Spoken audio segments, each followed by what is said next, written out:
Assalamualaikum anak-anak. Waalaikumsalam, Bu. Baiklah, sebelum kita memulai pelajaran, alangkah baiknya kita berdoa menurut agama dan kepercayaan masing-masing. Nah, kepada ketua kelas, tolong pimpin doanya. Sebelum kita belajar pada hari ini, mari kita berdoa menurut agama dan kepercayaan masing-masing. Berdoa mulai. Berdoa selesai. Baiklah, sebelum kita memulai pelajaran, Ibu akan absen terlebih dahulu. Eni Yuminingsi, Hadir, Bu. Abelia. Hadir, Bu.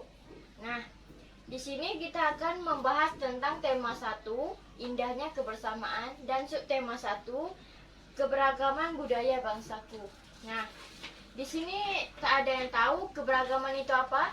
Tidak. Keberagaman itu adalah suatu perbedaan. Perbedaan yang gimana? Contoh, si Eni kan tidak pakai jilbab dan si Abel memakai jilbab. Nah, itu suatu perbedaan. Nah, di sini Ibu akan mengajar kalian tema 1, subtema 1, muatan bahasa Indonesia. Nah, di situ kan ada sebuah teks yang judulnya Pawai Budaya. Nah, di sini kita akan mempelajari gagasan utama dan gagasan pendukung. Sekarang bisa dilihat di bukunya bahwasanya setiap bacaan biasanya terdiri atas beberapa kalimat atau paragraf pendukung. Nah, setiap satu paragraf pasti ada yang namanya gagasan utama. Setiap ada gagasan utama, pasti di situ ada gagasan pendukungnya. Nah, kalian tahu nggak apa itu gagasan utama dan gagasan pendukung? Nah, di buku itu kan sudah disebutkan bahwa gagasan utama adalah ide utama yang dibahas dalam suatu bacaan. Nah, dapat beberapa kalimat inti berupa pokok paragraf. Nah, di sini di setiap paragraf itu kan akan sempurna apabila ada gagasan utama dan gagasan pendukung.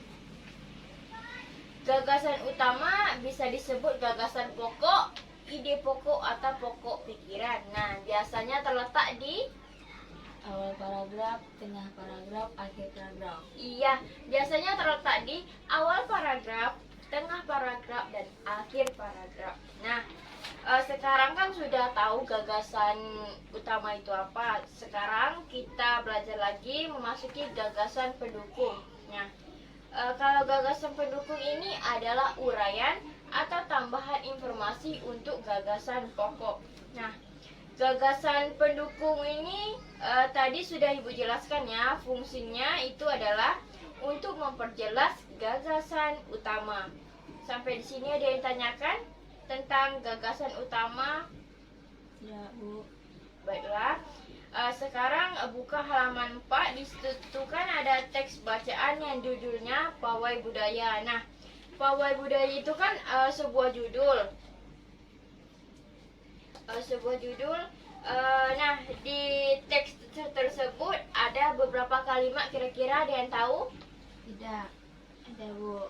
Ya, berapa, Bel? 5 paragraf. Iya, di situ terdapat 5 paragraf. Jadi paragraf pertama itu kalimat utamanya yang mana kira-kira? Kalimat utama ya, bukan kalimat utama. Pawai budaya sangat menarik bagi warga kampung Babakan.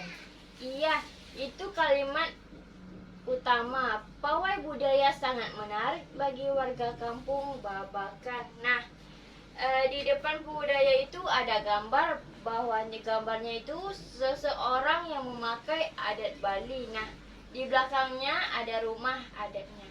Nah, sekarang teras di situ kan ada lagi gambar orang-orang menggunakan adat Toraja. Nah, di sini pawai budaya itu kita memperlihatkan bagaimana budaya setiap daerah, khususnya Bali dan Toraja. Nah, kita sudah tahu yang namanya paragraf utama tadi. Nah, sekarang gagasan utamanya apa?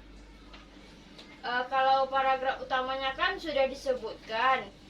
Sekarang gagasan utamanya yaitu pawai budaya warga kampung Babakan. Nah, yang dibahas tadi pawai budayanya.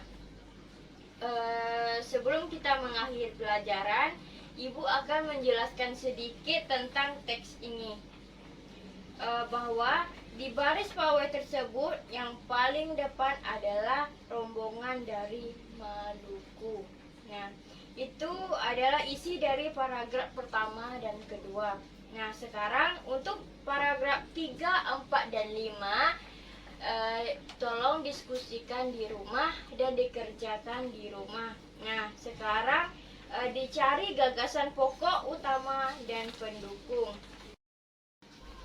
Nah, sebelum kita mengakhiri pelajaran kita pada hari ini, Ibu akan menjelaskan sedikit tentang teks yang di buku.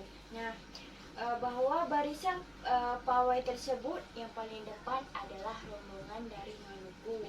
Nah, itu isi dari teks pertama dan isi dari teks kedua. Untuk paragraf 3, 4, dan 5 nanti bisa dikerjakan di rumah, cari gagasan utama dan gagasan pendukung. Nah, Ibu akan menguatkan atau mengingatkan kembali gagasan pokok itu apa kira-kira? Ada yang masih tahu? Babu. Lupa. Ya, Ibu akan menjelaskan sedikit. Gagasan pokok adalah sebuah ide pokok pikiran yang dibahas dalam suatu bacaan. Coba Abel ulangi kembali gagasan pokok itu apa? Gagasan pokok adalah sebuah ide pokok pikiran yang dibahas dalam suatu bacaan. Iya, gagasan pokok adalah sebuah ide atau pokok pikiran yang dibahas dalam suatu bacaan. Sedangkan gagasan utama adalah uraian atau informasi untuk gagasan pokok. Nah, sekarang sebelum kita mengakhiri pelajaran, Ibu minta kepada ketua kelas memimpin doa. Sebelum untuk mengakhiri pada pelajaran pada hari ini, mari kita berdoa menurut agama dan kepercayaan masing-masing. Doa mulai. Berdoa selesai. Nah, sekarang kita akan bertemu di materi selanjutnya minggu depan. Nah, Ibu akhiri. Wassalamualaikum warahmatullahi wabarakatuh. Waalaikumsalam warahmatullahi wabarakatuh.